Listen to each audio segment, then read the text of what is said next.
제목이 일상이 풍랑인 우리의 삶 속에서 내가 해야 될 일, 내가 해야 할 일에 대해서 우리 함께 살펴보겠습니다. 전 세계에 판매 10위 안에 든 베스트셀러인 윌리엄 폴 영의 오두막이라는 소설이 있습니다. 이 오두막의 주인공은 폴이라는 사람인데 3명의 자녀와 함께 그 캠핑 여행을 떠났다가 막 같이 즐거운 시간들을 보내던 중에 막내딸을 잃어버리게 됩니다. 그래서 막내딸을 찾기 위해서 이곳저곳을 헤매고 다니는데 결국 찾지 못했고 조사를 하고 모든 것들을 다 수색한 다음에 얻게 되어진 것이 잔혹하게 살해된 증거로 손에 쥐어진 옷자락 하나였대요. 아이의 시신은 찾지 못하고 피로 얼룩져 있는 한 옷자락, 이것만이 이 폴에게 주어졌습니다. 얼마나 힘든 시간들을 보냈을까요? 정말 사랑하는 딸, 눈에 넣어도 아프지 않는 딸, 내가 내 목숨을 주고라도 살릴 수 있다며 기꺼이 줄 수 있는 딸. 4년의 시간들을, 그 고통의 시간을 지내는 동안에 혹시나 혹여나 하는 마음들이 없었을까요?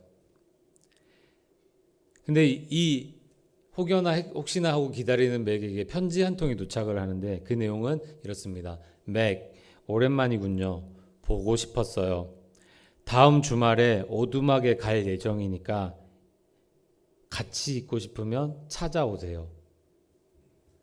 발신인의 이름이 파파입니다. 우리가 아빠라고 부르는 그 파파인데, 이 편지를 받고 많은 고민에 빠졌는데 혹시나 범인이 아닐까.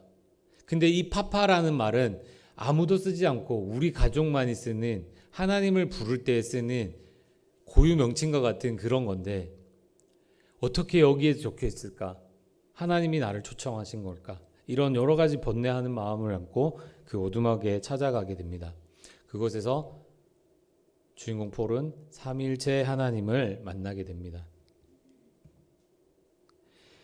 그 두 번 다시 오고 싶지 않았던 오두막에서 하나님을 만나 많은 대화를 하는 중에 결국 그는 하나님이 언제나 너와 함께하고 한순간도 너를 놓지 않았다라는 말씀을 듣고 오열하게 되고, 그동안 딸을 잘 돌보지 못했다라는 죄책감을 내려놓게 되는 시간이었다고 합니다.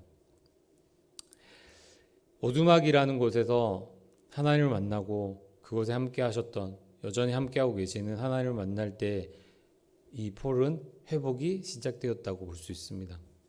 근데 이 오두막이라는 소설을 3인칭 관점, 내가 주인공이 아니라 3자의 입장에서 이걸 보면 그럴 수 있지.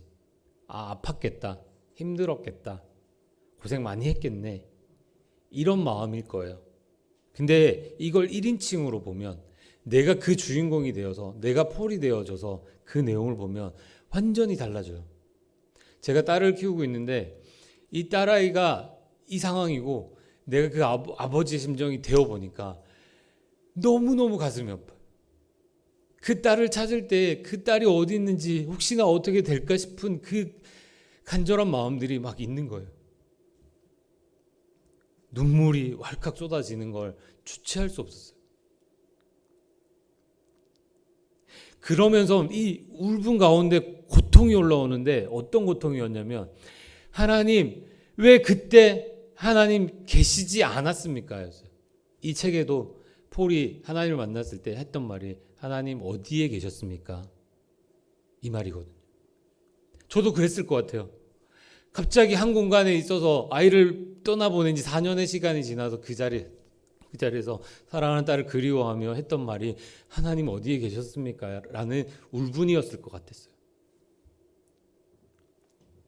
근데 이내 제 마음에도 폴을 위로하시고 너와 함께 있었다, 너를 떠나지 않았다, 너를 사랑한다고 말씀하시는 그 하나님의 그 메시지가 저에게도 동일한 감정이 들었습니다.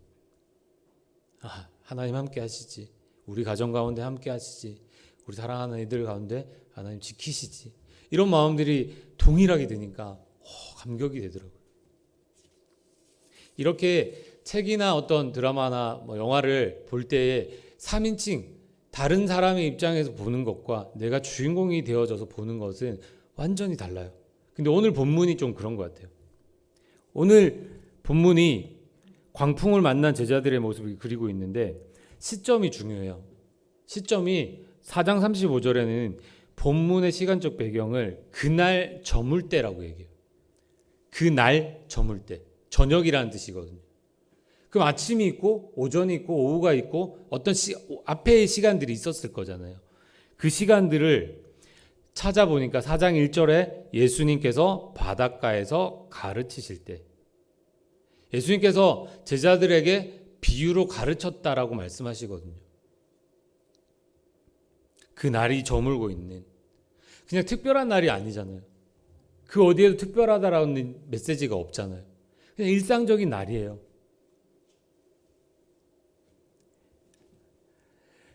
잘 생각해 보시면 우리가 겪고 있는 고난이나 고통이나 풍랑이 어떤 특별한 시점에 찾아오는 게 아닙니다. 일상 속에서 위험을 만나고 고통을 만나고 어려운 시간들, 힘든 시간들을 지나게 되는 것이죠. 근데요, 오늘 본문에서 4장 38절에 이렇게 얘기합니다. 예수님께서 우리와 함께 한다고. 배에서 예수님이 함께하고 있노라고 말씀하시거든요. 그걸 해석해서 보면 우리가 믿음의 삶을 살아가는데, 신앙을 가지고 살아감에도 불구하고 풍랑이나 어려움을 만날 수 있다 없다? 있다라는 것이죠. 그것이 일상일 수도 있다라는 것입니다. 그런데 바로 이 현실에서 중요한 것은 우리가 풍랑 가운데 무엇을 바라볼 수 있느냐, 무엇을 바라봐야 되느냐, 여기서 해결의 키가 여기에 있는 것 같아요. 오늘 본문을 통해서 풍랑 속에서 관점의 차이로 상황을 바꿀 수 있는 몇 가지 중요한 원리를 배워볼 수 있기를 소망합니다. 풍랑 속에서 상황을 바꿀 수 있는 원리는 무엇입니까? 우리 첫 번째 같이 읽겠습니다. 시작. 연약함을 인정해야 합니다. 다시 하겠습니다. 풍랑 속에서 상황을 바꿀 수 있는 원리는 무엇입니까? 첫 번째, 연약함을 인정해야 합니다. 37절, 38절 우리 함께 읽겠습니다. 시작. 큰 광풍이 일어나며 물결이 배에 부딪혀 들어와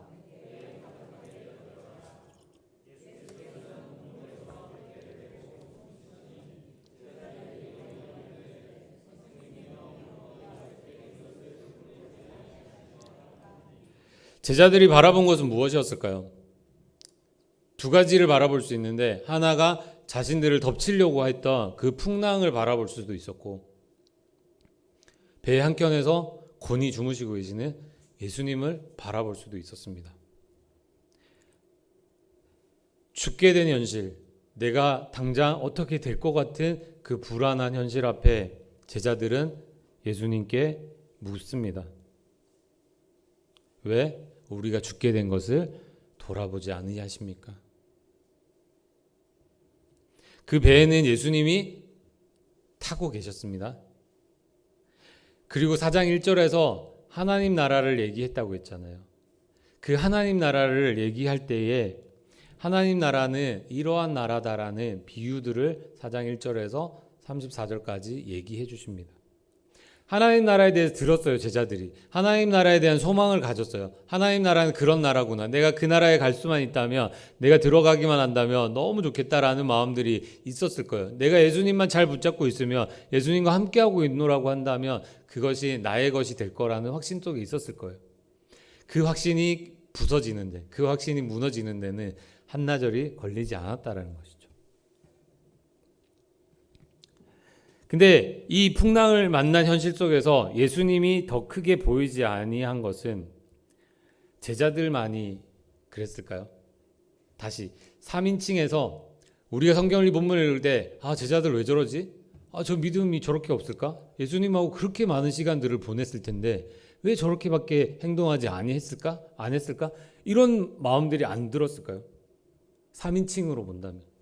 근데 1인칭으로 내가 주인공이 되어져서, 내가 제자가 되어져서 풍랑 가운데 있는, 지금 풍랑이 나를 덮치고 있는 이 상황이라고 한다면 여러분 어떠실까요?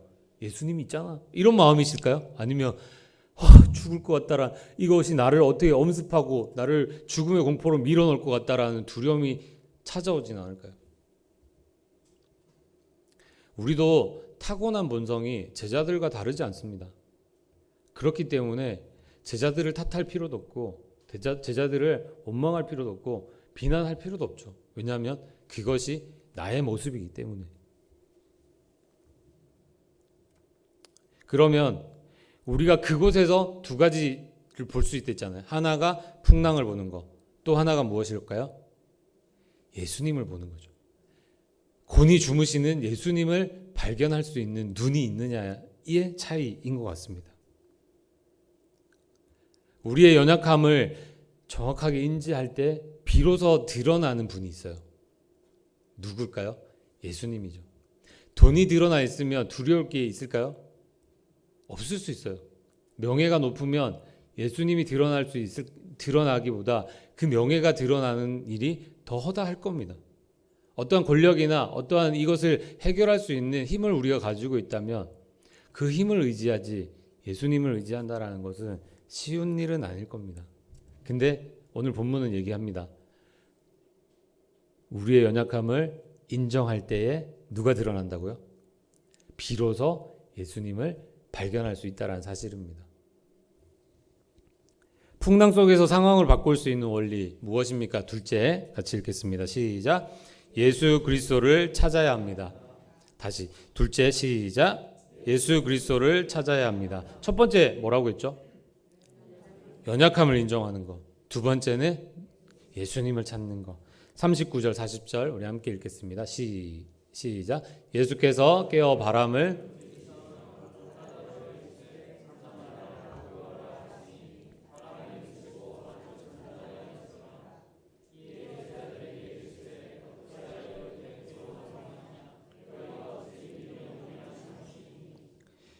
중요한 것은 우리가 폭풍을 주목할 수도 있어요. 그것이 현실이니까. 근데 우리가 믿음의 눈을 뜨기만 하면 비로소 보이는 분 예수 그리스도를 만날 수도 있는 현장.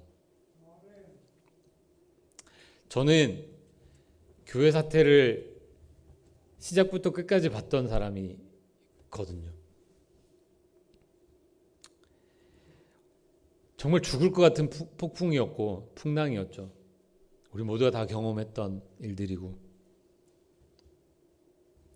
그 풍랑을 어떻게 빠져나왔는지를 얘기하려면 저에게 한 3박 4일 주시면 울리고 웃기고 다 할 수 있어요. 정말 많은 일들이 있었으니까. 그쵸? 근데 오늘은 그거보다는 할 말 많지만 하지 않는 걸로 하고 이 풍랑을 저는 어떻게 이겼는지를 함께 좀 나누려고 합니다. 저는 저만의 오두막이 있었어요.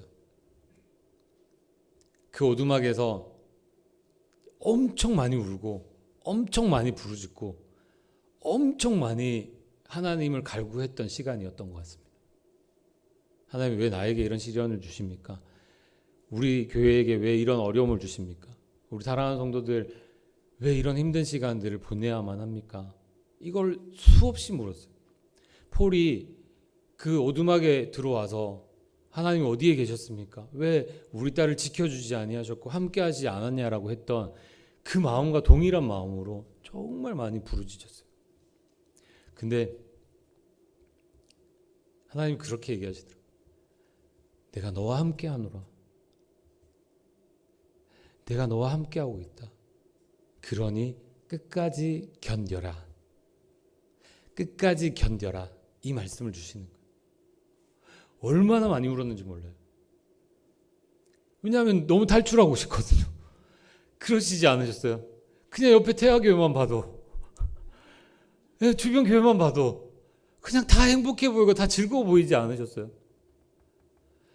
왜 우리 교회는 이래야 되냐고.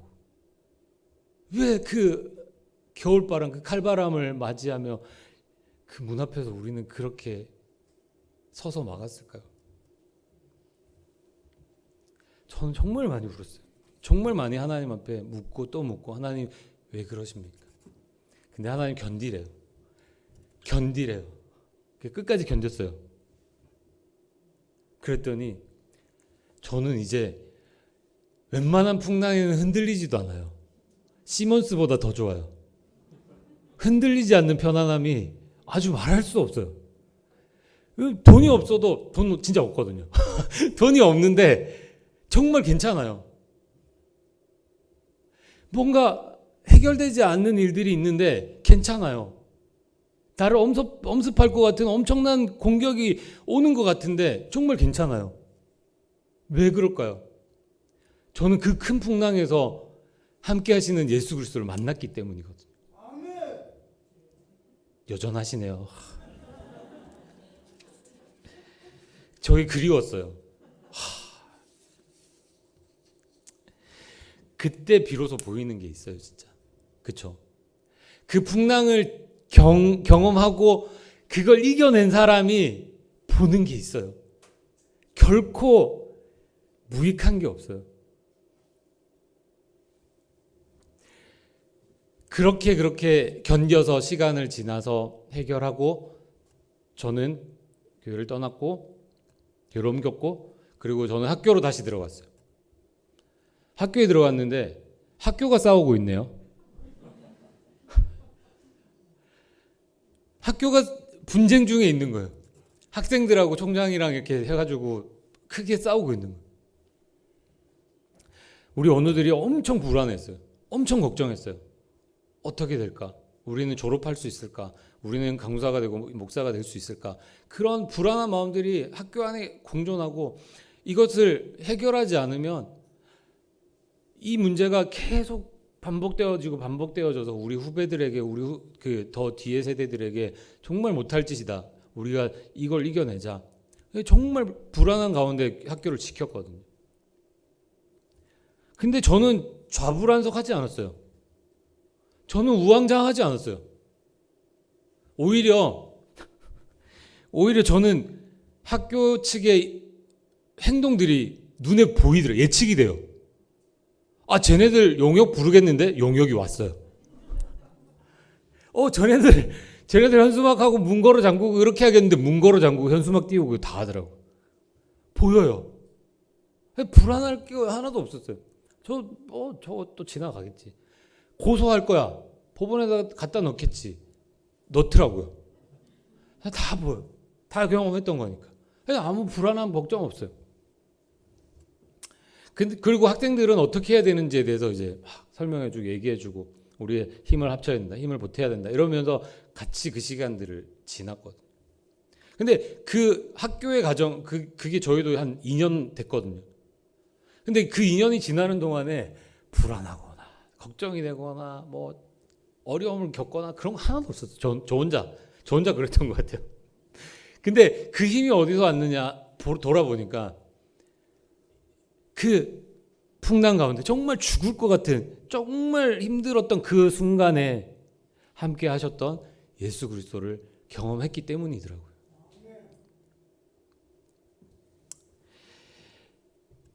우리가 어려움을 지금도 겪고 있어요. 왜냐하면 일상이 어려움이고 일상이 풍랑이기 때문에. 여러분들은 그 상황 속에서 우리가 죽게 되고 우리가 힘들어지고 우리가 어려워지는 그 현실을 보십니까? 아니면 그곳에 여전히 계시는 예수 그리스도를 보고 계십니까? 이 차이에서 결론은 나버립니다. 우리가 마주한 이 풍랑보다 훨씬 더 크고 큰 능력을 가지신 예수 그리스도, 그 풍랑을 잠잠케 하실 뿐만 아니라 꾸짖어서 그것을 완전히 해결시키실 수 있고 우리를 구원하실 이 누구실까요? 크게 얘기해 주십시오. 누구실까요? 예수 그리스도일 줄 믿습니다. 아멘. 우리가 그 예수 그리스도를 단단히 붙잡기만 하면 풍랑은 가벼운 바람이고 또 스쳐 지나가는 하나의 에피소드가 되어질 줄 믿습니다. 왜냐하면 예수님께서 그 길을 지고 계시고 그걸 해결하실 수 있는, 능히 해결하실 수 있는 분이시기 때문입니다. 풍랑 속에서 상황을 바꿀 수 있는, 자, 첫 번째 연약함을 인정하고, 두 번째 예수님을 찾는 이들은 어떻게 해야 될까요? 풍랑 속에서 상황을 바꿀 수 있는 원리는 무엇입니까? 셋째, 다시 할까요? 셋째, 시작. 흔들리지 말고 앞으로 나아가야 합니다. 41절 말씀 함께 읽겠습니다. 시작. 그들이 심히 두려워하여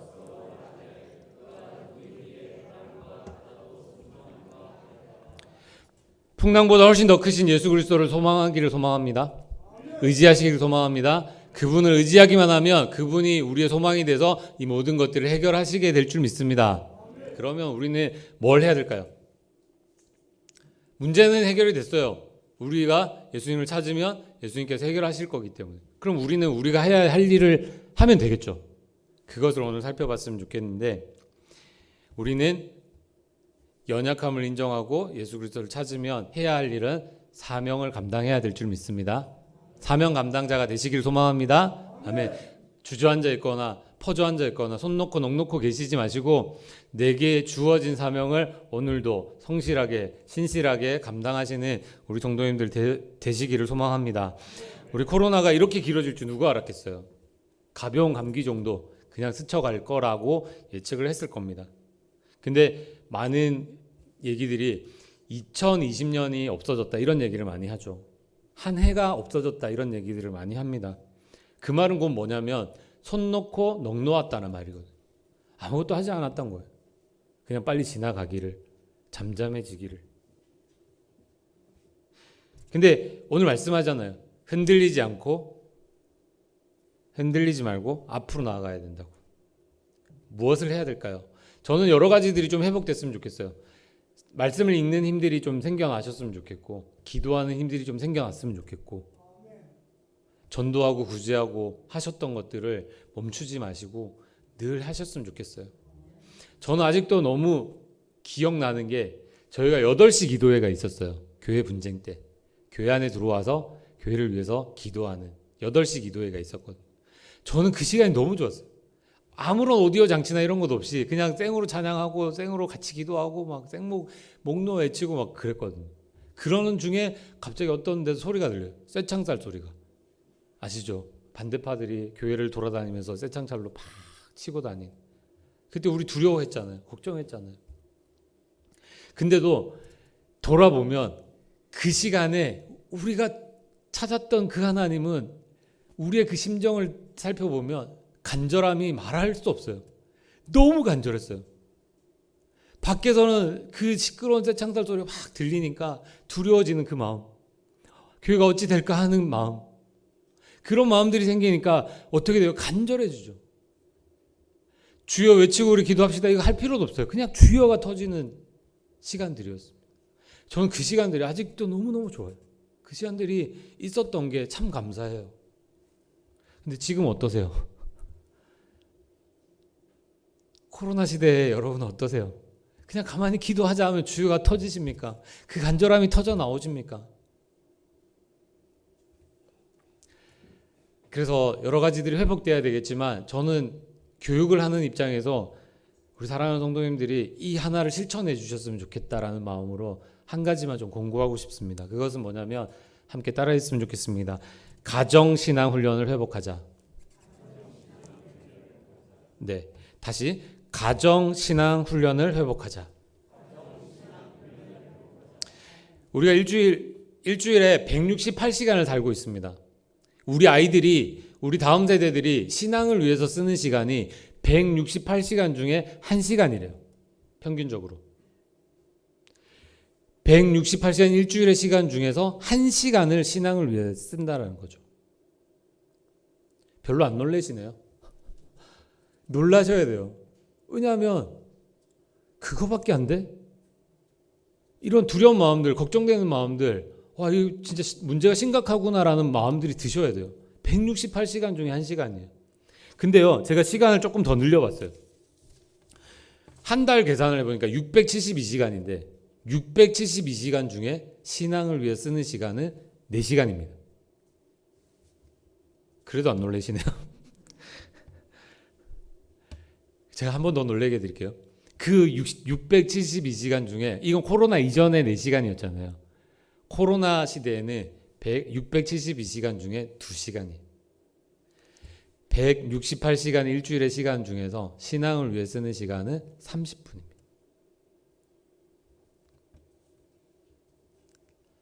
심각하죠.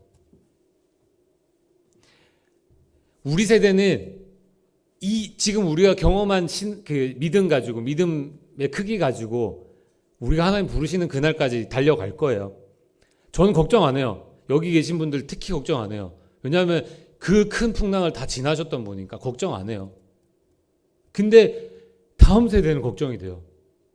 우리 자녀 세대들은 걱정이 돼요.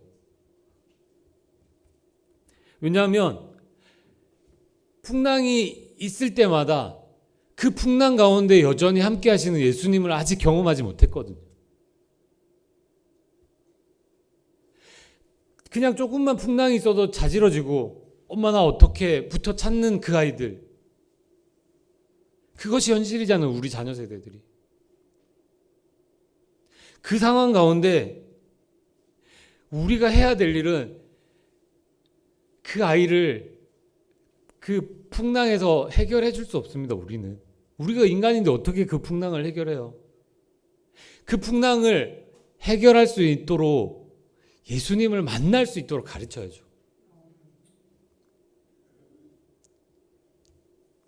지금 잘 돌아보시면 우리 자녀들 집에서 열심히 하는 애들 극히 드물 거예요.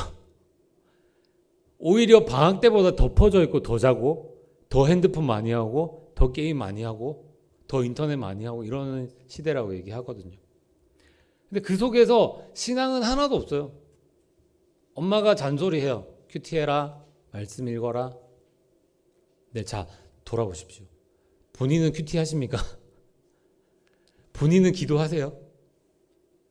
이게 아이들이 부모를 신뢰하지 않는 계기가 된대요. 엄마도 하지 않는데, 아빠도 하지 않는데 왜 나한테 하라고 해? 그래서 저희가 인터넷에서 그 설문조사를 해봤더니 우리 초중고생들인데 초중고생들에게 코로나가 종식되고 예배가 회복되어졌을 때 교회에 가서 예배 드릴 건지 온라인에서 예배 드릴 건지를 물어봤어요. 물어봤더니 48%가 교회에 가지 않고 온라인에서 예배 드리고 싶어요 라는 마음을 표현했어요. 그러면 52% 있네요.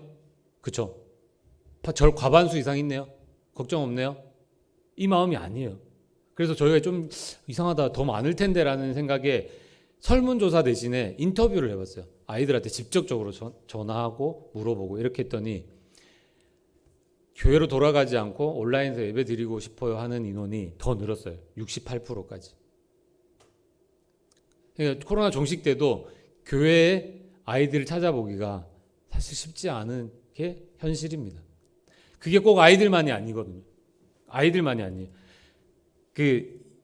교회가 이 큰 위기를 만났을 때 그 조사를 해봤더니 가나안 성도, 교회로 가지 않고 내가 원하는 대로 신앙생활을 하겠다고 하는 사람이 예측되는 비율이 지금보다 3배가 더 늘 거래요. 내 교회가 없는 거죠. 내가 원하는 대로 신앙생활을 하겠다라는 거거든요.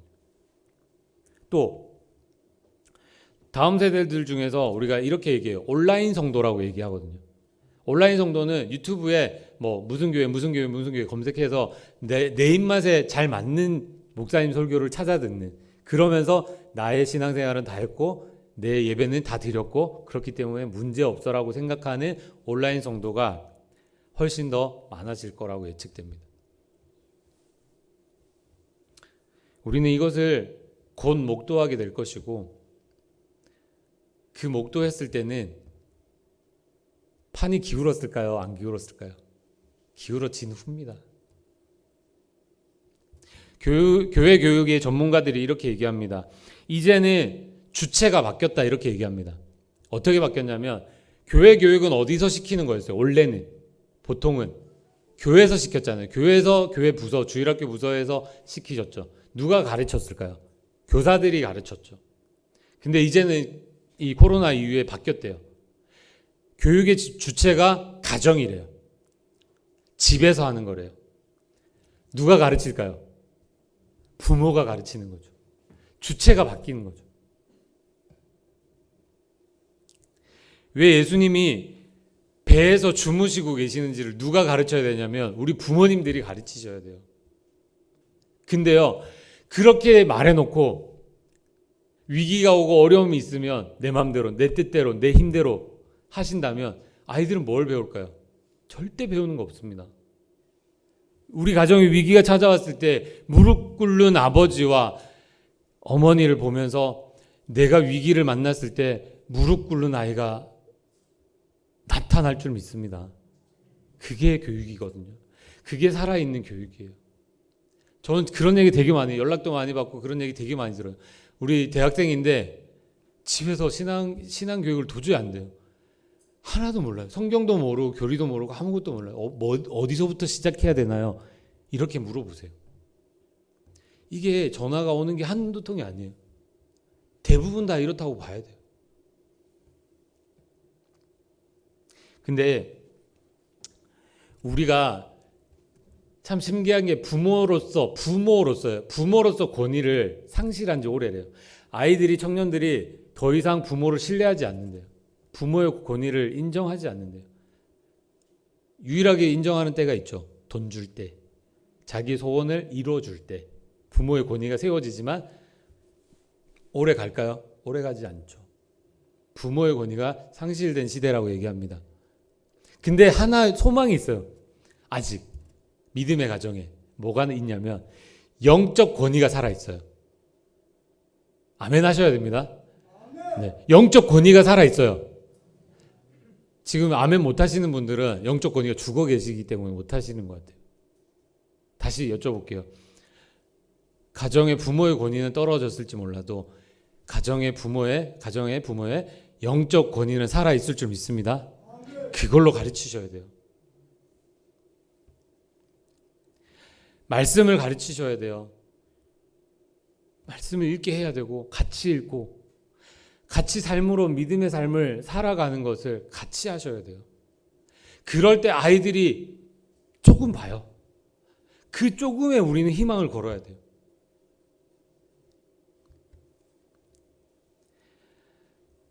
내 영적 권위가 상실되어졌다면 하나님 앞에 무릎 꿇고 예수님을 찾으시는 우리 사랑하는 성도님들 되시길 소망합니다. 그때 예수님 말씀해 주실 거예요. 내가 너를 함께하고 있고 사랑하고 있고 내가 너를 도와주겠노라고. 근데 이제 이런 일들을 성경과 그 아까 책과 이런 것들을 보면 그 사건을 현실의 두려움 앞에 무너졌다면 제자들은 끝까지 예수님을 쫓는 제자로 남지 않았을 거예요. 포기해버렸으니까. 바다에 뛰어들고 내 살 길을 찾아가겠노라고 뛰어들었다면 완전 다른 얘기가 돼버렸을 거예요. 근데 예수님을 만나고 예수님이 잠잠케 하고 일상으로 돌아왔을 때 예수님의 제자로서의 삶을 살아갔고, 우리 책을 읽었던 그분도 그 4년 동안의 고통의 시간들이 지나고 그 오두막에서 다시 하나님을 경험하니까 돌아와서 그 살인자, 자기 막내를 죽였던 그 살인자를 용서하게 되고 그 후에 4명의 아이를 더 낳아서 건강한 가정을 더 꾸렸다, 이렇게 얘기되거든요. 하나님은 코로나 이후에 남은 자들을 위해서 남은 자들과 함께 하나님의 역사를 써내려 갈 줄 믿습니다. 그것이 우리가 되길 소망합니다. 네, 제자들의 삶이 폭풍 가운데 두려워 배에서 끝난 것이 배에서 내려 예수님의 제자로서의 삶을 마감했던 것처럼 우리에게 당도한 믿음의 경주를 끝까지 달려갈 수 있는 우리가 되기를 소망합니다. 찬양 중에 이게 있어요. 물 위를 걷는 자라는 찬양이 있는데 물 위를 걷는 자의 찬양의 후반, 이제 후렴 가사가 이렇게 됩니다. 주님 여기 계시기에 이 깊은 바다가 반석이 되고. 다시 할게요. 주님 여기 계시기에 이 깊은 바다가 반석이 된대요. 아멘 하셔야 돼요. 바다가 두렵죠. 얼마나 깊을지 알 수 없으니까 얼마나 두려워요. 근데 반석이 된대요. 주님 여기 계시기에 반석 위를 내가 걸어간대요. 그 파도를, 두려워하는 그 파도를 걸어갈 수 있대요. 왜? 반석이라고 믿으니까. 주님 여기 계시기에 거친 파도가 반석이 된대요. 주님 여기 계시기에 반석 위를 내가 걷는데요. 사랑하는 성도 여러분, 무엇을 붙잡아야 됩니까? 이 위기의 시간, 위기의 가정, 위기의 우리 다음 세대, 무엇을 붙잡게 하시겠습니까?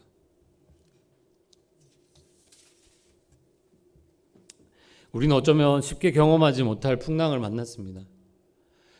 왜 우리 교회에게 이런 어려움을 주셨을까? 왜 나에게 이런 교회를 다니게 하셨을까? 이런 마음들 많이 드셨을 거예요. 근데 잘 생각해 보시면 그 어려움이 있었기 때문에 우리가 예수님을 깊이 경험한 줄 믿습니다. 저도 마찬가지예요. 그냥 사역을 하고 그냥 이 길을 갔다 신학을 했던 사람이라고 한다면, 그 경험을 하지 않고 갔다면 저는 자신 없어요. 근데 제가 그 오두막에서 하나님을 깊이 부르짖고 깊이 찾을 때 만나주셨던 그 하나님을 경험하고 나니까 내 마음을 주체할 수 없어요. 내가 어쨌든 이 다음 세대들을 하나님의 말씀을 가르치게 하고 먹게 하고 깨닫게 하고 그것으로 살아갈 수 있게 할까를 날마다 고민하고 있어요. 잠을 자지 않고, 잠이 부족해도 계속해야 돼요. 왜? 살려야 되니까. 이게 왜 저의 마음만일까요? 사랑하는 성도님들, 여러분들의 가정에 있는 아이들의 이 마음은 없으실까요? 살려내야 된다.